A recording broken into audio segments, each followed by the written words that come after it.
Assalamualaikum warahmatullahi wabarakatuh. Selamat datang di channel Sunyi Sepi. Pada kesempatan kali ini saya akan menggantikan Pak D untuk sementara waktu di channel Sunyi Sepi. Di kesempatan kali ini saya akan menceritakan kisah tentang seorang sipir penjaga di Rutan Nusa Kambangan. Dari cerita Pak Sipir ini, konon ada salah satu tersangka yang siap dihukum mati, malah minta dipercepat hukuman matinya karena satu alasan yang mungkin membuat seorang napi itu ingin segera dieksekusi mati. Dan kira-kira seperti apakah kisahnya? Seperti biasa, yuk daripada kita lama-lama langsung saja kita masuk ke dalam ceritanya.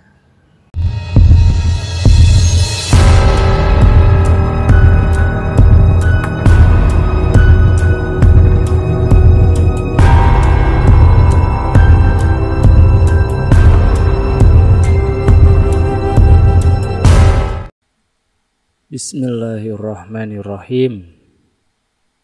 Sebut saja namanya Pak Santoso ya. Pak Santoso akan berbagi pengalamannya tentang perjalanannya menjadi sipir penjara di Nusa Kambangan. Pagi itu penjara Nusa Kambangan kedatangan 20 orang narapidana dengan hukuman mati yang siap dieksekusi dari Rutan Cipinang. Seperti pada biasanya, tugas Pak Santoso ini mengarahkan para napi ke dalam selnya masing-masing. Dari sekian banyak napi yang datang, perhatian Pak Santoso tertuju pada napi yang bernama Tova. Ia terlihat agak sedikit stres, tapi kalau dibilang sepenuhnya ia tidak waras, napi yang bernama Tova ini masih nyambung jika diajak berbicara. Pak Santoso bertanya pada salah satu napi yang juga mengenal Tova. Namun menurutnya Tova terkena beban mental saat berada dalam Rutan Cipinang. Seiring berjalannya waktu, perlahan Pak Santoso pun mulai kenal lumayan dekat dengan Tova. Seringkali Tova curhat dan berbagi cerita dengan Pak Santoso, termasuk cerita asal muasalnya Tova bisa divonis hukuman mati. Tova bercerita kejadian bermula saat 15 tahun yang lalu, tepatnya sekitar tahun 2007, saat ia yang sudah bekerja cukup lama dengan majikannya yang seorang dokter spesialis sebagai tukang kebun di rumah dokter tersebut, dengan keji Tova membantai seluruh penghuni rumahnya. Motif pembunuhannya saat itu karena Tova bingung biaya untuk kelahiran istrinya. Tova tiba-tiba meneteskan air mata mengingat segala kebaikan majikannya itu dahulu. Loh, kalau memang majikanmu itu baik, kok bisa kamu sampai dengan keji membantai seluruh isi penghuni rumahnya? Tanya Pak Santoso dengan penasaran. Iya betul Pak, makanya saya sampai hari ini selalu saja diikuti rasa ketakutan dan rasa bersalah yang tidak pernah hilang Pak, karena kebaikan-kebaikan majikan saya dulu selalu saja terbayang-bayang, jawab Tova sambil menangis sesenggukan. Tova bercerita sebenarnya sang majikan sudah seringkali memberikan bantuan materi kepada Tova, dari mulai biaya pengobatan ibunya, biaya pendidikan adiknya, dan yang terakhir adalah biaya pernikahan dengan istrinya. Awalnya Tova hanya meminta untuk kasbon, tapi lagi-lagi sang majikan malah memberikan uang itu kepada Tova tanpa memotong gajinya. Terakhir kali ia meminta bantuan biaya untuk kelahiran sang istri karena sang istri harus melahirkan secara sesar. Tapi entah mungkin saat itu Tova meminta tolong di saat yang kurang tepat, jadi si majikan malah agak membentaknya. Kamu ini yang benar aja. Masa kamu sama sekali nggak nyimpen uang buat biaya lahiran istrimu? Kamu kan di sini saya gaji penuh. Makan pun saya kasih. Masa sih ini itu kamu segala nggak ada uang? Emang saya ini bapak moyangmu? Ucapan itu sontak membuat Tova menjadi sakit hati. Di sisi lain, ia pun bingung bagaimana caranya mencari uang cepat untuk biaya rumah sakit istrinya itu. Dalam lamunan Tova muncul niat iblis untuk merampok rumah majikannya tersebut saat malam hari. Ia tahu benar seluk-beluk di dalam rumah majikannya itu dan mulai mengatur siasat untuk melakukan perampokan. Tiba di malam hari, saat semua penghuni rumah majikannya itu tertidur, Tova mengendap-endap ke arah kamar utama untuk merampas perhiasan dan uang tunai yang disimpan di dalam laci. Begitu Tova sudah berhasil menggasak semua perhiasan dan uang tunai di kamar utama, ia lalu mendatangi kamar kedua sang anak majikan. Tova lalu kembali melancarkan aksinya. Dan saat Tova melihat anak gadis majikannya sedang tertidur, seketika birahi Tova muncul. Dengan beringas Tova menyetubui sang anak majikan itu. Dan saat si anak terbangun, Tova yang panik segera menebaskan parang tepat di leher anak majikan itu sampai hampir terputus. Adik perempuannya yang juga ikut terbangun tak luput dari tebasan parang Tova. Tova semakin panik manakala ia melihat kini sang majikan dan istrinya berada di depan matanya. Mau tak mau ia pun langsung menebaskan parang berkali-kali ke tubuh majikan perempuannya sampai tergeletak tak bernyawa. Dan sang dokter yang terakhir ia bunuh sempat memohon-mohon ampun. Tapi karena matanya sudah dibutakan oleh amarah dan dendam, ia pun langsung menusuk dan mencabik-cabik bagian perut dan bagian dada sang dokter sampai usus dan organ-organ dalam dokter itu terburai dengan parang. Tova mengaku saat itu ia merasa sangat kesetanan. Belum berakhir sampai di situ saja, Tova mendatangi kamar ART si majikan di lantai 1. Begitu pintu kamar dibuka, tanpa basa-basi Tova kembali membacok kepala si ART berkali-kali sampai isi kepalanya ikut keluar dan darahnya menyembur ke dinding kamar. Tova mengaku ia melihat si ART sempat menggelepar seperti ayam disembelih dengan mata yang melotot keluar dan kepala hampir terbelah. Sesudah ia melancarkan aksi kejinya, Tova menjalankan kehidupan seperti biasa. Ia mendatangi rumah korban di pagi hari untuk bersih-bersih kebun dan bekerja. Tapi saat ia baru datang, rumah majikannya itu telah dikelilingi oleh warga dan juga sudah diberi pembatas kuning oleh pihak kepolisian. Amar, si sopir dokter yang pertama menjadi saksi penemuan korban, berkata, jika pagi itu ia yang memang biasanya sudah datang terlebih dahulu daripada Tova.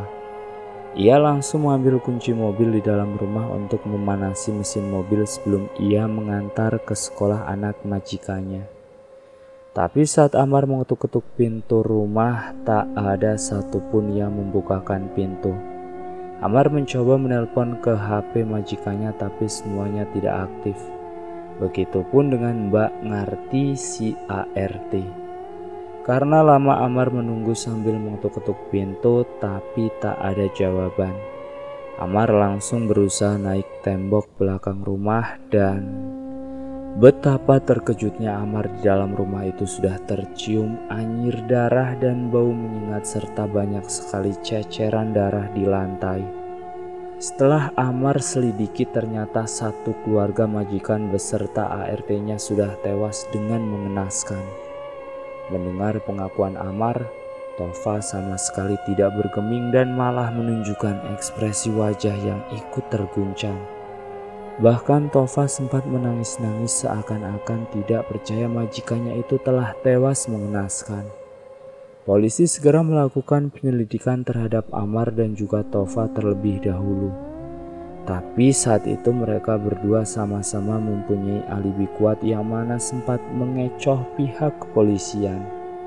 Setelah memakan waktu tidak sampai 1 minggu, barulah pihak kepolisian menemukan titik terang dari kasus mengenaskan tersebut. Tova sudah tidak bisa berkelit lagi manakala polisi menunjukkan banyak bukti dugaan yang menyeret Tova menjadi tersangka. Proses persidangan berlalu begitu cepat karena memang Tova tidak didampingi oleh pihak pengacara. Ia hanya bisa pasrah saat hakim mengetuk palu vonis hukuman mati. Di dalam penjara, Tova bertubi-tubi dihajar habis-habisan oleh pihak kepolisian. Bahkan, mohon maaf, hampir setiap malam kemaluan Tova sengaja diolesi balsem panas oleh para napi lainnya yang ikut kesal dengan kasus Tova. Selama berbulan-bulan Tova menjadi rundungan dalam sel yang menjadikan ia menjadi agak sakit mental atau stres. Tova selalu meminta agar hukuman matinya dipercepat saja, tapi kemauan itu tidak juga dilaksanakan. Sekedar info, kalau vonis hukuman mati itu nggak langsung dieksekusi, bisa nunggu bertahun-tahun atau sampai 15 tahun baru dieksekusi.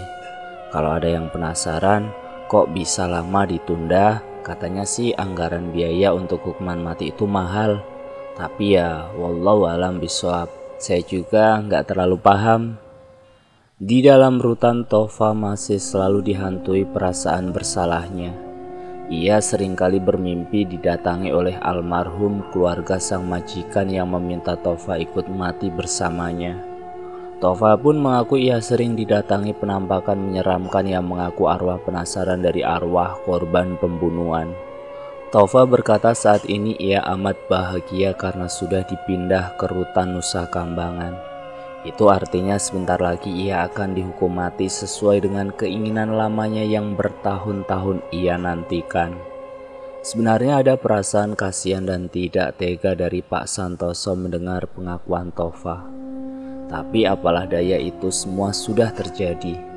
Jika saja sewaktu itu Tova tidak gelap mata mengikuti hasutan iblis, mungkin kini nasibnya tidak akan berakhir di Pulau Nusa Kambangan menjadi pesakitan. Selama ini saya hidup seperti tanpa memiliki jiwa. Saya hidup di dunia tapi bagai di neraka, Pak. Saya selalu dihantui rasa penyesalan, rasa bersalah, dan ketakutan. Saya sudah bersimpuh berdoa, sholat, mengaji, bertobat, dan hal baik di dalam rutan sudah saya lakukan. Tapi entah mengapa perasaan hati saya tidak pernah tenang, Pak. Bahkan untuk tidur puas pun rasanya sulit, ucap Mustafa. Beberapa hari kemudian Pak Santoso mendapat info dari atasannya jika dalam beberapa minggu ke depan akan ada beberapa napi yang siap dieksekusi. Dari banyak nama yang ada terdapat pula nama Mustafa. Para napi itu nantinya akan dibimbing oleh pemuka agama masing-masing. Contohnya, kalau Muslim akan dibimbing oleh Pak Ustadz dan Kristen oleh pendeta untuk mempersiapkan mental menjelang hukuman mati tersebut. Singkat cerita, setelah Tova dibimbing oleh Pak Ustadz, ia bertutur hatinya sedikit lebih tenang dan benar-benar sangat siap menjelang eksekusi mati. Kini tiba waktunya menjelang hari H. Para narapidana vonis hukuman mati akan ditawari makanan kesukaan yang mungkin belum pernah mereka makan serta waktu kunjungan keluarga yang bisa dibilang waktunya agak lama untuk saat-saat terakhir. Saya mau makan sayur asem aja, Pak. Sayur asem mengingatkan saya dulu karena kesukaan istri saya, pinta Tova. Tova mengaku jika setelah ia ditangkap sang istri tidak pernah lagi menemuinya. Sambil menangis, Tova mengingat kebersamaan bersama dengan istrinya. Tova tidak makan sayur asem yang dihidangkan terakhir kali untuknya. Ia hanya melihat sayur asem itu sambil mengenang masa-masa bersama keluarga kecilnya dulu. Saya nekat merampok demi istri dan anak saya, Pak. Tapi nyatanya saya malah ditinggalkan begitu saja. Saya tidak pernah bertemu dengan anak saya lagi, Pak. Terakhir kali saya melihatnya saat masih berada di dalam inkubator, ucap Mustafa. Sudahlah Tova, semua sudah berlalu dan kamu sudah menebus semua kesalahan itu. Saat ini yang terpenting kamu bisa ikhlas menjalani sisa-sisa hidupmu di sini, jawab Pak Santoso menasehati. Di sudut lain dalam ruang makan khusus terpidana mati itu, pandangan Pak Santoso tak sengaja melihat salah seorang napi yang duduk di bawah lantai dengan sebuah mangkok. Pak Santoso kemudian menerka-nerka makanan apa yang ia pinta. "Hei Santoso, kamu kok ngelamun seperti lihat cewek cantik aja?" sapa Pak Marno mengagetkan Pak Santoso. Kamu Pak Marno, bikin kaget aja." "Enggak, aku cuma lagi perhatiin itu gelagat napinya kok agak aneh sih. Memangnya permintaan makan terakhirnya apa?" tanya Pak Santoso penasaran. "Udah nggak usah diliatin, nanti kamu bisa muntah loh. Masa napi yang bernama Sueb itu mau makan 5 macam kotoran hewan plus kotoran dia sendiri? Sinting kan?" ucap Pak Marno sambil bergidik geli. "Loh kok bisa gitu Pak? Bukannya kalau orang gila seharusnya tidak dihukum, apalagi sampai dihukum mati?" tanya Pak Santoso. "Dia itu sebenarnya nggak gila. Jadi katanya sih sewaktu muda dia menimba ilmu hitam ke suatu daerah dan saat pulang sudah membuka praktek perdukunan.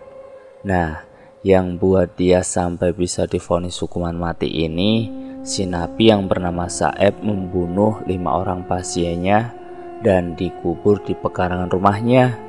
Belum lagi ternyata dia sudah mencabuli lebih dari 10 wanita," terang Pak Parno. "Loh, kenapa pasiennya harus dibunuh?" tanya Pak Santoso lagi. "Biasalah dengan iming-iming penggandaan uang. Setelah tiba di hari yang dijanjikan, para korban itu menagih uang mereka kembali kepada Saeb, dan bukannya uang yang dikembalikan, justru satu persatu ia bunuh. Belum lagi ia mencabuli 10 wanita dengan dalih pembersihan aura negatif karena di kemaluan korban ada genderuwonya. Makanya si para korban yang datang mengeluhkan mereka sulit jodoh dan sulit dapat momongan," jelas Pak Marno. Pak Santoso menggeleng-gelengkan kepalanya. Sungguh sulit diterima oleh akal sehat manusia ketika di malam hari para napi vonis hukuman mati langsung diarak menuju ke tempat eksekusi. Ada 3 kloter penembakan dan 1 kloter berisi 1 orang yang sudah disiapkan di lapangan kosong untuk mengeksekusi para terpidana mati. Dan juga seorang dokter yang juga telah disiapkan untuk mengecek keadaan mereka setelah penembakan tersebut. Kloter pertama diisi oleh Tova yang matanya ditutup rapat oleh kain hitam dan tangannya diikat di sebuah tiang kayu. Setelah semuanya sudah siap dan dor, 1 buah peluru tepat menembus masuk ke dalam jantung Tova. Sekedar informasi, kalau terpidana mati, si penembaknya pun nggak tahu senapan yang ia gunakan itu ada pelurunya atau enggak. Jadi dalam 1 kloter biasanya ada 4 hingga 5 regu tembak dan mereka tidak tahu senapan yang mereka pakai itu telah terisi peluru atau tidak. Seketika tubuh Tova ambruk dengan tangan terikat. Dokter dari kepolisian dengan sigap mengecek denyut nadi dan jantungnya. Dan tak lama ia menutup kedua mata Tova yang masih mendelik. "Innalillahi wa inna ilaihi roji'un. Ia sudah wafat," ucap sang dokter. Setelah Tova, kebetulan kloter kedua sesi berikutnya adalah Saeb. Si dukun cabul dan dukun pembunuh berdarah dingin itu sebelum dieksekusi berucap segala macam sumpah serapah yang keluar dari bibirnya. Sampai pada akhirnya 1 peluru kemudian bersarang lagi tepat di jantungnya. Ketika sudah tersungkur, dokter lalu mendekat dan memeriksa kembali nadinya. "Dia masih hidup, masih ada detak nadinya," ucapnya pada regu penembak. Salah seorang penembak diminta untuk kembali menembak tepat di jantung Saeb. Tapi nyatanya ia masih bernafas dengan tubuh yang mengejang. Setelah percobaan penembakan ketiga barulah Saeb dinyatakan meninggal oleh dokter. Pak Santoso kemudian menceritakan pengalaman lainnya bertemu dengan para teroris bom bunuh diri yang juga terkena hukuman mati. Sebagian dari mereka ada yang mengakui kesalahannya dan bertobat di jalan Allah. Tapi ada pula yang sampai mati pun masih kukuh terhadap pemahaman yang salah jika apa yang ia kerjakan adalah benar. Na'udzubillah min dzalik. Bagi Pak Santoso, persoalan salah dan benar, dosa atau tidaknya hanyalah Allah lah yang berhak menghakimi. Kita tak patut menghakimi orang lain hanya karena mereka mempunyai dosa yang berbeda. Terakhir yang paling berkesan ketika Pak Santoso menyaksikan hukuman mati para gembong pengedar narkotika.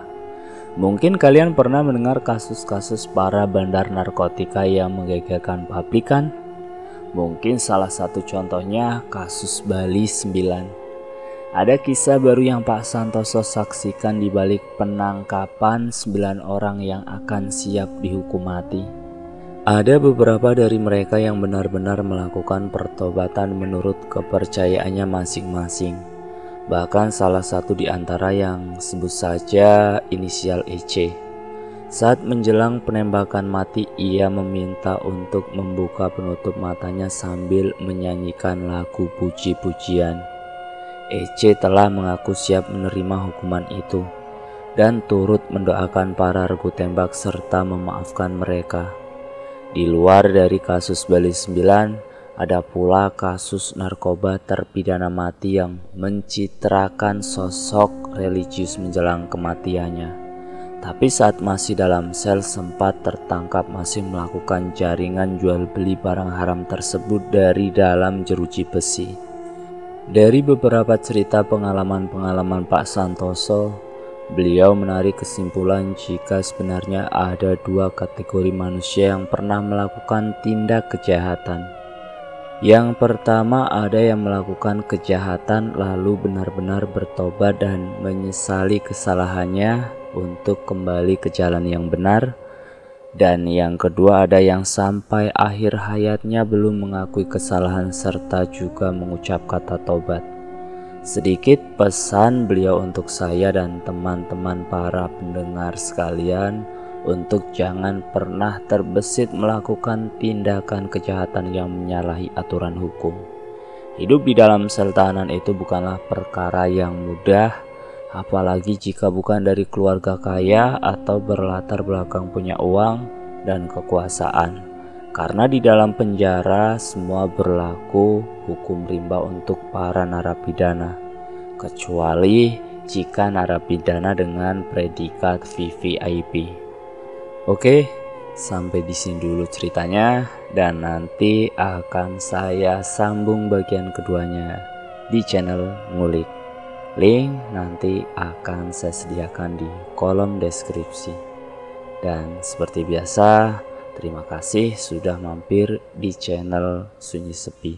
Jangan lupa tekan tombol like, share, dan komen. Tekan subscribe untuk mengikuti video kami selanjutnya ya. Assalamualaikum warahmatullahi wabarakatuh.